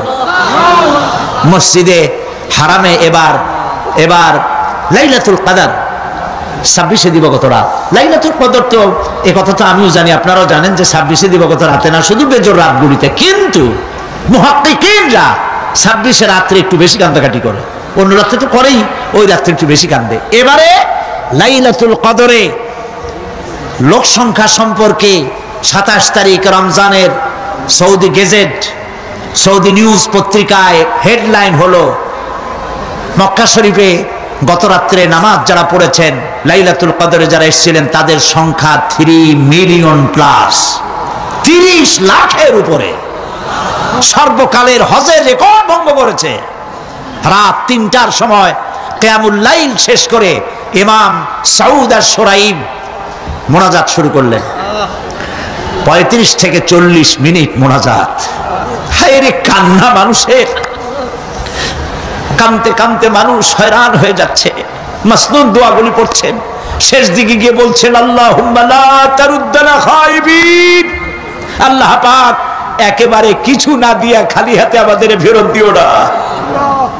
কাবা শরীফ সামনে নিয়ে এভাবে করে লোকেরা কাঁদছে। প্রিয় ভাই সব, সেজন্য বলি আল্লাহ যদি সুযোগ দেন রমজান মুবারকে উমরা করবেন, আল্লাহ যেন তৌফিক দেন, বলেন আমিন। তা আল্লাহ তার কুদরত দিয়ে এই পৃথিবীকে ভরে রেখেছেন, নিয়ামত দিয়ে ভরে রেখেছেন। মুসলমানদের জন্য সবচাইতে বড় নিয়ামত কোরআন শরীফ নিয়ামত, কাবা শরীফ নিয়ামত, মসজিদ আন-নববী আশ-শরীফ আল মদিনা আল মুনাওয়ারা। সুবহানাল্লাহ, সবাই বলেন সুবহানাল্লাহ। প্রিয় ভাই সব, রাত বোধহয় বেশি হয়ে যাচ্ছে, তো আমি যে পর্যন্ত পড়েছি তাতে আর 2টি আয়াত বাকি আছে, শেষ করে দেই। রাগ করতেছেন না তো? সুবহানাল্লাহ, বলি আলহামদুলিল্লাহ। আর 2টি আয়াত আছে। আল্লাহ রাব্বুল আলামিন বলছেন وأنزلنا من المعصرات ماء ثجاجا, আমি আকাশ থেকে তোমাদের জন্য অবিশ্রান্ত বিরাম ভাবে বৃষ্টি বর্ষণ করি। কেন? লিনুখরিজা বিহি হাব্বান ওয়া নাবাতা ওয়া জান্নাতিন আলফাফা। আকাশ থেকে বৃষ্টি বর্ষণ করি যাতে করে শাক সবজি শস্য দানা খাদ্য এই জমিন তোমাদেরকে উৎপাদিত করে দেয়। আলহামদুলিল্লাহ। সেই জন্য আল্লাহ পাক বলছেন দেখো আকাশ থেকে যে পানিটা নাজিল করলাম, বৃষ্টি দিলাম, এই বৃষ্টির পানি আনলাম কই থেকে? সমুদ্র থেকে। সমুদ্রের পানি মিষ্টি না নোনা? জবাব দেন না। আকাশ থেকে যখন পড়ে তখন এটা কি মিষ্টি, নোনা না মিষ্টি? আল্লাহ রাব্বুল আলামিন বলেন আফারাইতুমুল মাআল্লাযী তাশরাবুন আনতুম আনজালতুমুহু মিনাল মুজনি আম নাহনুল মুনজিলুন। তোমরা যে পানি পান করো, এই পানি আকাশ থেকে কে নাযিল করে? তোমরা করো না, আমি আল্লাহ করি। কে করে বলেন? আল্লাহ পাক বলছেন, লাউ নাশাউ জাআলনাহু উজাজান ফালাউলা তাশকুরুন। ইচ্ছে করলে এই পানিগুলি কি লবণাক্ত আকারে নাজিল করতে পারতাম, আমি মিষ্টি করে নাজিল করে দিলাম। কেন বান্দা আমার শুকর আদায় করো না? নুন অবস্থায় যদি নাজিল হতো, সমস্ত ফসল তোমাদের ধ্বংস হয়ে যেত। এখন আপনি বলতে পারেন যে আল্লাহ পাক, আল্লাহ তাআলা তিনি আকাশ থেকে পানি না দিলে আমাদের অসুবিধা কি? মানুষ তো নানান রকম চিন্তা করে, পানি না দিলে তো কি অসুবিধা? আমার খালে পানি, আমার বিলে পানি, আমার কুয়ায় পানি, আমার টিউবওয়েলে পানি, পানি না দিলে ক্ষতি কি? আল্লাহ পাক কোরআনে কারীমের মধ্যে বলেছেন, কুল আরাআইতুম ইন আসবাহা মাউকুম গাওরান ফামান ইয়াতিকুম বিমাইন মাইন। বলো দেখি সবে, শুকাইয়া যদি যায় এই জমিনের পানি, তাহলে হেথায় তটনির ধারা কে দিবে সবারে আনি। বান্দারে, বৃষ্টি না হইলে তুমি পানির পরোয়া করো না। সমুদ্রের পানি নেবা, নদীর পানি নেবা, কলের পানি নেবা। শুনে রাখো বান্দা, নদীর প্রবাহমান নদীর পানি, কলের পানি, টিউবওয়েলের পানি, মাটির পরতে পরতে পানি, সব যদি আমি শুকায় দেই, কে আছে এই পৃথিবীতে যে নতুন করে তোমার জন্য পানি আমদানি করে দিতে পারে? পারে কেউ? কেউ পারে না। এই পানি দিয়ে আমি তোমাদের জন্য ফসল ফলাই। লিনুখরিজা বিহি হাব্বান ওয়া নাবাতা। ইয়া আইয়ুহান নাসু যকুরু নি'মাতাল্লাহি আলাইকুম হাল মিন খালিকিন গায়রুল্লাহ। হে মানব সকল, স্মরণ করো আল্লাহ পাকের ওই নিয়ামতকে। ওই আল্লাহ ছাড়া তোমাদের কি এমন কেউ আছে? কোন আল্লাহ, কোন রিজিক দাতা? ইয়ারযুকুকুম মিনাস সামাই ওয়াল আরদ, যিনি আকাশ এবং জমিন থেকে তোমাদেরকে রিজিক দিতে পারেন। লা ইলাহা ইল্লা হুয়া, ওই আল্লাহ ছাড়া কেউ নাই। ফাআন্না তুফাকুন, যাও কই? কেন বিভ্রান্ত হও? আল্লাহ পাক আকাশ থেকে পানি দিলেন, জমিনের ফসল উৎপাদন করে দিলেন, আর এরপরে আল্লাহ পাক বলেন, ওয়া জান্নাতিন আলফাফা, আর ঘন সন্নিবদ্ধ নিবিড় বাগান বানায় দিলাম। সুবহানাল্লাহ বলেন। এখানে আল্লাহ পাক কি কি বললেন? শাক, লক্ষ্য করুন, শাক, সবজি, খাদ্যশস্য, উদ্ভিদ, এগুলো দিলাম, আর সাথে সাথে ঘন নিবিড় বাগান বানাইলাম। নিবিড় বাগান দেখছেন? দেখেন নাই, বোঝেন নাই, তাই দেখেন নাই, তা নাহলে দেখছেন। কক্সবাজার যাওয়ার সময় দেখেন না, গাছের রাস্তার দুই ধারে কত গাছ, দেখছেন কিনা? রাঙ্গামাটি যাওয়ার সময়, বান্দরবনে যাওয়ার সময়, কার বাবা এই গাছগুলি লাগাইছে? কোন? কে লাগিয়েছে? আল্লাহ। চিল্লায় বলেন, কে লাগিয়েছে? পাহাড়ের গাছ কি আপনি লাগাইছেন? তো কথা কইতে পারলেন না কেন? কে লাগিয়েছে? আল্লাহ পাক। সুন্দরবন ফরেস্ট এরিয়া দেখছেন কোনোদিন? না দেখলে যাইয়েন, দেখে এসেন। বিশাল এরিয়া, বঙ্গোপসাগরের কিনারা দিয়া খুলনা, সাতক্ষীরা, এই বিরাট অঞ্চল, বরিশাল, খুলনা, সাতক্ষীরা, পটুয়াখালী, বিরাট এরিয়া নিয়ে রয়েছে সুন্দরবন। শত শত মাইল। সুবহানাল্লাহ বলে। বিশাল গাছ, গাছের এরিয়া। এই গাছগুলি কে লাগাইছে? জোরে বলেন, কে লাগাইছে? এই গাছগুলি নার্সিং করেন কে? একটা জিনিস দেখে আমি অবাক হয়ে গেছি, সেটা হলো এখানে বহু রকমের গাছ আছে। সুন্দরী কাঠ, পশুরি, বাইন, গেওয়া, গোল, অনেক রকমের গাছ আছে। যেখানে সুন্দরী গাছ, সব সুন্দরী গাছ, যেখানে গেওয়া, যেখানে বাইন, যেখানে গোল, গোল পাতা, সব সেখানে সেইগুলাই। অথচ কেউ যে গাছগুলি লাগাই দিয়ে আসে নাই, আরেকটা অসুবিধা, আরেকটা জিনিস হচ্ছে এই জোয়ারের সময় এই এলাকা ডুবে যায়, 1 হাত 1.5 হাত পানি হয় গাছের গোড়ায়। যে ফলগুলি পড়ছিল গাছ দিয়া, এই ফলগুলি ভাটির টানে চলে গেল, নিচে নেমে গেল, নদীতে নেমে গেল, আবার জোয়ারের টানে উঠে আসলো, পানিতে ভেসে ভেসে ফলগুলি ভারী হয়ে গেল। এক সময় ভাটির টানে আর গেল না। এই গাছগুলিকে সুন্দরী গাছের মধ্যেই সুন্দরী ফল, বাইনের মধ্যে বাইনের ফল কে সাজাইয়া এই সুন্দর বাগানগুলি বানাইলো? চিল্লায় বলো। ওয়া জান্নাতিন আলফাফা, ঘন নিবিড় সন্নিবদ্ধ বাগান আমি সৃষ্টি করেছি। সুবহানাল্লাহ বলে। এই গাছগুলি মানুষেরা জন্মের খাওয়া খায়। বন বিভাগে যারা দায়িত্বে থাকে মনে করে শ্বশুরের লাগানো গাছ, বাজানের লাগানো গাছ, সমানে কাঁচা চোরের মতো বিক্রি করে। এরা ডাকাত, এরা চোরের চাইতে নিকৃষ্ট যারা গাছ চুরি করে। আল্লাহ পাক জানেন মানুষের খাসলাত। এই ফরেস্ট বিভাগে, বন বিভাগে যারা চাকরি করেন, সব খারাপ আমি তা বলবো না, ভালো মন্দ মিলেই আছে। কিছু আছে জন্মের খাওয়া খায়, ঘুষ খায় আর গাছগুলো বেচে ছাড়িয়ে দেয়, সর্বনাশ করে দেয়। আল্লাহ পাক তার মানসা, তার মর্জি মোবারক হচ্ছে এই যে গাছগুলি যেন বংশ অনুক্রমে পৃথিবীর মানুষ বছরের পর বছর, শতাব্দীর পর শতাব্দী, সহস্রাব্দীর পর সহস্রাব্দী যেন ভোগ দখল করতে পারে। সেজন্য আল্লাহ রাব্বুল আলামিন এই বন জঙ্গল রক্ষা করার জন্য নিজস্ব গার্ড বাহিনী রেখে দিয়েছেন। চিন্তা করছেন সেই গার্ড বাহিনী কারা? বন্য হাতি, রয়্যাল বেঙ্গল টাইগার, বড় বড় সাপ। আপনারা যান, যায় দেখবেন সালাম কেমনে দেয়। রয়্যাল বেঙ্গল টাইগার জীবিত মানুষ খায় না। তার অর্থ কি? তার অর্থ হলো বাঘের মুখোমুখি মানুষ যখন হয় তখন বাঘের চেহারা দেখে মানুষের রুহু গলার কাছে এসে যায়। আত্মরা তখনই হয়।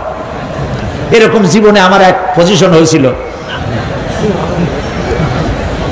লন্ডনে আমাকে আমার ভক্তরা বলল যে সাফারি পার্ক আমাকে দেখাবে। তখন চলো সাফারি পার্ক কি? যে সব জন্তু জানোয়ার ছাড়িয়ে দেওয়া, ওর মধ্যে দিয়া গাড়ি নিয়ে যেতে হবে। তাই বললাম থাবা দিয়া যদি গাড়ির গ্লাস ভাঙে? তা বললো যে ওখানে পুলিশ আছে, লোকজন আছে, হর্ন জোরে বাজাইতে হবে, নিয়ম আছে, তাহলে তারা আসবে এবং বন্দুকের মধ্যে রাবারের গুলি আছে, বিষ মাখানো, ওইটা মেরে দেবে, তারপরে জন্তুটা পড়ে যাবে, তার ঘুম আসবে, তখন বেঁচে যাবে। আমি দেখার লোভও সামলাইতে পারলাম না, আর ভয়তেও ঘামে গেলাম। আল্লাহ ভরসা করে গেলাম। বিশাল এরিয়া, আল্লাহ যে কত দেখাইছে গোলামের, সুবহানাল্লাহ। সারা জীবন সেজদায় পড়েও কুলাইতে পারবো না, কত আল্লাহ দেখাইছেন, সুবহানাল্লাহ। গেট দিয়ে ঢুকলাম, লোহার বিশাল গেট, বাঘ সিংহ সব ছাড়িয়ে দেওয়া জঙ্গলের মধ্যে। তা আমরা গেছিলাম একটা ভালো সময়, সকালবেলা। সেখানে সব গোস্ত, বড় বড় গোস্ত, এগুলো খাইতে দিছে, প্রাণীরা সব গোস্ত খাওয়ায় ব্যস্ত। সেখানে মানুষগুলা, আমরা কাফের বলি আর যাই বলি, তাদের নৈতিকতা আছে। আমার দেশের বাঘগুলারে তাদের জন্য বরাদ্দ হচ্ছে গোস্ত, কিন্তু 4 পায়া জন্তুরে হাড্ডি খাওয়াইয়া 2 পায়া পশুগুলিতে গোস্তগুলো খাইয়ে ফেলে। জানোয়ার পশুর চাইতে নিকৃষ্ট, ঠিক কিনা বলেন? পশুর খাদ্য নিজে খায়। যাই দেখেন আমাদের দেশের চিড়িয়াখানাগুলির অবস্থা, বাঘ শুকায় গেছে, হরিণ শুকায় গেছে, সিংহ শুকায় গেছে।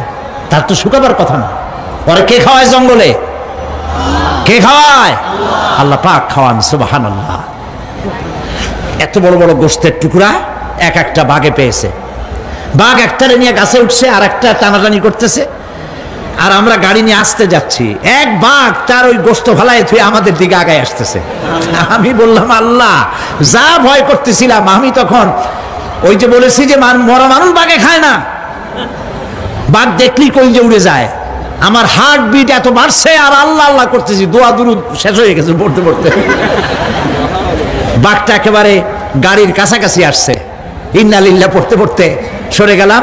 আল্লাহর মেহেরবানি, বাঘটাও কি মনে করলো এই যে ছোট্ট আল্লাহর ছোট্ট গোলাম, হরে খাইয়া কি হবে বলে ছাড়িয়ে দিল আমার মনে করে। তার যা শক্তি, গাড়ির গায়ে যদি থাপ্পড় মারতো, আমার তো এটা গাড়ি ছিটকে আর এক জায়গায় পড়ে যেত। আল্লাহ বাঁচাই দিলেন, সুবহানাল্লাহ। সিংহের মধ্যে দিয়ে গেলাম, সিংহরা সব খোলামেলা খাইতেছে। সুতরাং আল্লাহ রাব্বুল আলামিন এই বাঘ, সিংহ, বড় বড় সাপ জঙ্গলের মধ্যে যদি না রাখতেন গার্ড হিসাবে, তাহলে এই ফরেস্ট ডিপার্টমেন্টের দোপায়া জন্তুগুলি সমস্ত জঙ্গলকে উজাড় করে ফেলে দিত। আল্লাহ এদের হেদায়েত করুন, জোরে বলেন আমিন। এই গাছ কেমনে চুরি করে মরিয়া দেখো। এখন তো মন্ত্রী সেলুট মারে পুলিশে, মরিয়া দেখো ফেরেশতারা কি দিয়ে মারে। প্রিয় ভাই সব, আল্লাহ রাব্বুল আলামিন এই সব জিনিস পৃথিবীকে দিয়েছেন। আর এইগুলি বলার পরে আল্লাহ পাক বলছেন যে এই চোখে দেখা জিনিসগুলি বললাম। কে বলতেছেন? চোখে দেখা জিনিসগুলি দেখালাম। এগুলি দেখে চোখ হলো, চক্ষুকে উন্মিলিত করার জন্য এই সব দৃষ্টান্ত আমি চোখের সামনে রেখে দিলাম। এর দ্বারা বোঝো এত বড় বিশাল আকাশ, অত বড় সূর্য, এত সুন্দর চাঁদ, এই পাহাড়, ওই সমুদ্র, এই বনবনানি যিনি সৃষ্টি করেছেন, আমার মতো ছোট্ট মানুষ মৃত্যুর পরে তিনি আবার জিন্দা করতে जगह जी लगाने के लिए ये दुनिया नहीं है, जगह जी लगाने के लिए ये दुनिया नहीं है, ये इबरत की जा है तमाशा नहीं है। এই পৃথিবী খেল তামাশা করার জায়গা না, দেখো আর শেখো আল্লাহ পাকের অপূর্ব সৃষ্টি, নৈপুণ্যতা, কলা কুশলতা দেখো, আর সেজদা দিয়ে আল্লাহ রাব্বুল আলামিনের শুকরিয়া আদায় করো। সুবহানাল্লাহ। আমরা যদি তা করতে পারি, আল্লাহরে যদি বুঝতে পারি, আমাদের আমল আখলাক ভালো হয়ে যাবে। আমরা চুরি করে গাছ বেচবো না, ওজনে কম দেব না, খাদ্যে ভেজাল দেব না, ঘুষ খাবো না, সুদ খাবো না, প্রতারণা করবো না, মিথ্যা কথা বলবো না। আমরা ভালো হয়ে যাব যদি এই একটি জিনিসকে বিশ্বাস করতে পারি যে আমার এই জীবন শেষ কথা নয়, আর একটা জীবন আসবে, সেই জীবনে এই জীবনের সব হিসাব দিতে হবে। আরো অনেক কথা বাকি, আজ বলবো না, বলবো আগামীকাল ইনশাআল্লাহ। সবাই বলি ইনশাআল্লাহ। প্রিয় ভাই সব, বন্ধুদের দাওয়াত দিয়ে আনবেন। দিন কিন্তু একদিন সরে যাবে। আল্লাহর এই নিয়ামতপূর্ণ কথাগুলি দিয়ে আমাকে আর যারা শোনেন সকলকে আল্লাহ যেন হেদায়েতের রাস্তা করে দেন, আমরা বলি আমিন। এখন পুরুষ 3 জন, পুরুষ 1 জন মেয়ে। আজকে 3 জন পুরুষ 1 জন মহিলা ইসলাম কবুল করবেন, আলহামদুলিল্লাহ বলেন। আচ্ছা ভাইরা, আপনারা যদি বসে থাকেন, আমি তো আপনাদেরকে কখনো জোর জবরদস্তি করি না, যার যা খুশি তা করেন, কিন্তু মাহফিলের মধ্য দিয়া হাঁটাহাঁটি করা আগে অনেকবার বলছি, এখন বলা ছেড়ে দিছি। এগুলি আপনাদের বিবেকের উপরে ছাড়লাম। আপনি তো যাইতে পারবেনই, কেউ তো আপনার খুঁটির সাথে বাঁধে রাখবে না, আপনি দৌড়ান কেন? এতগুলি লোক নিজের বাপ দাদার ধর্ম পরিত্যাগ করে ইসলাম কবুল করতে আসছেন, আপনি বসে দেখতেও পারবেন না? কপাল পোড়া মুসলমান। আল্লাহ পাক সকলকে হেদায়েত দিন, জোরে বলেন আমিন। আজকে 3 জন পুরুষ আর 1 জন মহিলা ইসলাম কবুল করবেন। মহিলা যিনি, তিনি আছেন আমাদের মা বোনদের প্যান্ডেলে, আর ওই 3 জন এখানে এসছে। একজনের নাম সুদেব চন্দ্র হালদার, পিতা মৃত জিতেন্দ্র চন্দ্র হালদার। হ্যাঁ, তার ধর্ম হচ্ছে হিন্দু, বাড়ি কাঠালিয়া, বাকলিয়া, চট্টগ্রাম। বর্তমান মুসলমানি নাম পছন্দ করেছে মোহাম্মদ মনির হোসেন। কইছে যার নাম বলবো সে কাছে আসো। আরেকজন রাজীব বণিক, পিতা মৃত রঞ্জন বণিক, ধর্ম হিন্দু, ব্রাহ্মণবাড়িয়া। বর্তমান নাম পছন্দ করেছে মোহাম্মদ নুরুল ইসলাম। হেমন্ত জল দাস, পিতা বেসা জল দাস, হিন্দু, এরও বাড়ি কোতোয়ালি, চট্টগ্রাম, বাগলাবাড়ি মোড়, হ্যাঁ কালীবাড়ি মোড়। বর্তমান নাম পছন্দ করেছে মোহাম্মদ ওসমান গনি। আরেকজন বোন মহিলা প্যান্ডেলে আছেন, তার নাম দুর্গা চক্রবর্তী, পিতা কলন্দ চক্রবর্তী, বাড়ি ছাগলনাইয়া, নোয়াখালী। বর্তমানে বাস করে দামপাড়া, কাজির দেউরি, কোতোয়ালি, চট্টগ্রাম। পছন্দ করা নাম তার আনোয়ারা বেগম। এখন এই আমি এখন যা উচ্চারণ করব, মহিলা যিনি আছেন ইসলাম কবুল করবেন, দুর্গা চক্রবর্তী, আপনি এগুলি মহিলা প্যান্ডেলে উচ্চারণ করবেন। আমি যেখানে বলবো আপনি উচ্চারণ করবেন। আর এরপরে আমরা মোনাজাত করব, এশার নামাজ আদায় করব, তারপরে বাড়ি যাব ইনশাআল্লাহ। বলেন ইনশাআল্লাহ। আর হাত দাও, 3 জন একসাথে কাছে আসো। লা ইলাহা ইল্লাল্লাহু মুহাম্মাদুর রাসূলুল্লাহ। আল্লাহ ছাড়া কোনো ইলাহ নাই, মাবুদ নাই। মুহাম্মদ সাল্লাল্লাহু আলাইহি ওয়াসাল্লাম আল্লাহর প্রেরিত রাসূল। আশহাদু আন লা ইলাহা ইল্লাল্লাহু ওয়াহদাহু লা শারীকা লাহু ওয়া আশহাদু আন্না মুহাম্মাদান আবদুহু ওয়া রাসূলুহু। আমি সাক্ষ্য দিচ্ছি আল্লাহ ছাড়া কোনো ইলাহ নাই, মাবুদ নাই, উপাস্য নাই। তিনি এক, তিনি একক, তার কোনো অংশীদার নাই। আমি আরো সাক্ষ্য দিচ্ছি, আমি আরো সাক্ষ্য দিচ্ছি মুহাম্মদ সাল্লাল্লাহু আলাইহি ওয়াসাল্লাম আল্লাহর বান্দা এবং তার প্রেরিত রাসূল। সবাইকে সালাম বলো, আসসালামু আলাইকুম। আপনারা জবাব দেন। এই 3 ভাই এখন মাসুম, বেগুনা। তাদের আমলনামায় যত গুনাহ ছিল এই মুহূর্তে হাদিস অনুযায়ী তাদের জিন্দেগীর সমস্ত গুনাহ খাতা আল্লাহ পাক মাফ করে দিয়েছেন। আলহামদুলিল্লাহ, সুবহানাল্লাহ। ইসলামে আসার জন্য স্বেচ্ছায় সজ্ঞানে ইসলামকে সর্বশ্রেষ্ঠ দিন হিসাবে গ্রহণ করার কারণে এই বিশাল মাহফিলের পক্ষ থেকে আমি তাদেরকে বুকে আলিঙ্গন করছি।